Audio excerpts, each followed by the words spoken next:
क्या आपकी भी यही प्रॉब्लम है कि भाई ये स्टडी नहीं हो पा रही है? टाइम टेबल भी बना लिया मैंने, तो सारी किताबें भी खरीद ली मैंने, तो प्रॉब्लम ये है कि पढ़ाई में मन नहीं लगता। क्यों नहीं लगता मन? प्रॉब्लम क्या है? प्रॉब्लम मैं आपको बताती हूँ।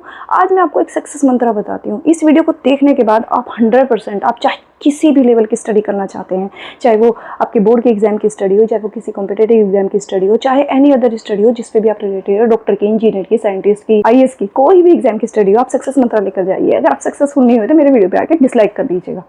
एस फॉर सपना, आपका कोई टारगेट होना चाहिए। इसका मतलब आपको पता नहीं है कि मुझे बनना क्या है, पढ़ क्यों रहे हैं, वाई। आपको जैसे ही वाई पता चलेगा तो आप डेफिनेटली करेंगे। सबसे पहले अपना एक वाई लिख दीजिए कि मुझे पढ़ना क्यों है। एस फॉर सपना। सी फॉर होता है चंक गोल्स। जब भी पढ़ने बैठे बहुत छोटे गोल्स बनाइए। ऐसा नहीं कि भैया पूरा चैप्टर लेकर बैठ गया, आज तो मैंने सारा निपटा देना है, हुआ कुछ नहीं, शाम को बैठ गए मुँह लेके कुछ भी नहीं हुआ।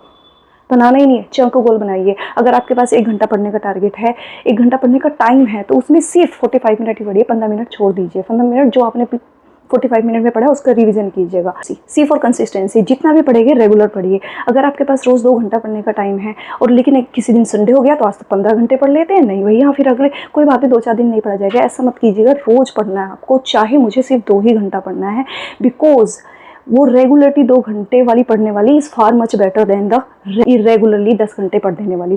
ई फॉर होता है इन्वायरमेंटल। आप जैसे भी अगर पढ़ना चाहते हैं तो अपने आसपास से इन्वायरमेंट ऐसा रखिए, भैया पढ़ने वाला किताब वहाँ पे लगाना है, वहाँ पे डांस की पिक्चर लगा दोगे तो वो पढ़ने देगी आपको? नहीं। अगर आपको पढ़ना है तो स्टडी से रिलेटेड कोई भी पुस्तक, किसी की भी अच्छे ऑथर्स की बुक लगा सकते हैं, अपने किसी टारगेट की बुक लगा सकते हैं। और सबसे अच्छा तो अगर आप जो बनना चाहते हैं ना, एक फ़ोटो खिंचवा लीजिए उस पर। आजकल तो सबसे सिंपल होता है, चैट जीपीटी को बोलिए कि भैया मेरे इस ड्रेस में एक फ़ोटो खींच दो, मुझे ये बनना है। इमेजिन कर लीजिए और उसकी पिक्चर लगा के देखिए, 100% वर्क करती है ये।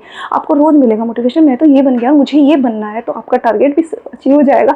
आपको आंखों से दिखाई भी देना शुरू हो जाएगा कि मुझे ये बनना है। अब आ जाते हैं एस पे। एस होता है स्टे हेल्दी। स्टे हेल्दी मतलब फूड अच्छा खाइए। जब आप पढ़ने के लिए सोच रहे थे, ऐसा नहीं कि भाई फास्ट फूड, बर्गर, पिज़्ज़ा आपने मुंह में ठूस लिया, ठस ठस भरे जा रही है, ये कोल्ड ड्रिंक पिए जा रहे हैं, तो वो आपको पढ़ने देगा। उसमें जितनी एनर्जी वो इतनी एनर्जी देगा आपको, एक बार में एनर्जी देगा, उसके बाद आपको सोटा डाइजेस्टिव सिस्टम खराब कर देगा। बिकॉज एक बात याद रखिएगा, ब्रेन पढ़ाई के लिए काम होता है और बॉडी खाने के लिए काम होती है। अगर आपको ब्रेन को एनर्जी देते हैं, ब्रेन को डायरेक्टली इनडायरेक्टली ब्लड तो इंटेस्टाइन से ही जाएगा, जैसा खाओगे वैसे ही ब्रेन को मिलेगा। तो अच्छा खाना खाइए, जंक फूड को लिमिटेड करिए कि मुझे हफ्ते में 15 दिन में एक ही बार खाना है। उसका मतलब है stay away of the mobile. Mobile को एक साइड में रख दीजिए, उसकी कॉल अगर नहीं आनी है तो उसको फ्लाइट मोड पर डाल दीजिए, जितने भी नोटिफिकेशन होगा उसको 0 कर दीजिएगा। और जब वहाँ पर लेके बैठ जाए, आप कुछ सोच रहे होंगे कि मुझे तो ऑनलाइन पढ़ना है, ठीक है। अगर आपको ऑनलाइन पढ़ना है तो आप सिर्फ उसी को गोल को टारगेट कीजिए, जिस वीडियोज़ को देखना है उसको पढ़ना है, उसी को रखिएगा, बाकी की सारी चीज़ें रखिएगा। और बस अब ये सक्सेस मंत्र याद रखिएगा। और अगर इससे सच में आपको फायदा है तो वीडियो को लाइक करिएगा, चैनल को सब्सक्राइब कीजिएगा। बुक्स एंड बेबीज पर हर वेडनेसडे आपको स्टडी मास्टर क्लास में ऐसी सीरीज मिलती रहती है।